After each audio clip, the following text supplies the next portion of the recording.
Hello everyone. ఈరోజు నేను మంచి చికెన్ ఫ్రైతో మీ ముందుకొచ్చాను. సో, అందరూ చేసే రొటీన్ చికెన్ ఫ్రై కాకుండా కొంచెం డిఫరెంట్‌గా ట్రై చేద్దాం. ముందుగా పాన్ పెట్టుకొని అందులో ఆయిలేసుకొని, ముందుగా తరిమి పెట్టుకున్న ఆనియన్, పచ్చిమిర్చి, ఒక చిన్న టమాటో ముక్కను వేసుకొని బాగా కలుపుకోవాలి. అయి బాగా ఫ్రై అయిపోయిన తర్వాత జింజర్ గార్లిక్ పేస్ట్ వేసి బాగా కలుపుకోవాలి. అది పచ్చి వాసన పోయేంత వరకు వేగనిచ్చి, ఇప్పుడు నీట్‌గా కడిగి పెట్టుకున్న చికెన్‌ని గూడా ఇందులో వేసుకొని బాగా మిక్స్ చేసుకొని, దీంట్లో టేస్ట్‌కి తగ్గ సాల్ట్, పసుపు వేసుకొని బాగా మిక్స్ చేసుకోవాలి.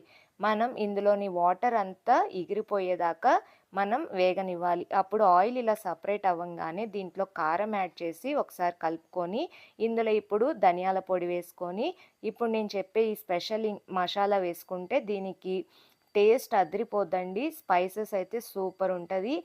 కొంచెం లాస్ట్‌లో ఫైనల్‌గా లెమన్ పిండుకొని దింపేసుకుంటే చాలా టేస్టీగా, యమ్మీగా అయితే ఉంటుంది.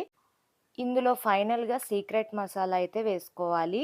అదేంటో కాదు, ఇలాచి, మిరియాలు, చెక్క, లవంగాయలు బాగా దంచుకొని వేసుకుంటే ఫ్లేవర్ చాలా బావుంటుంది. Thank you for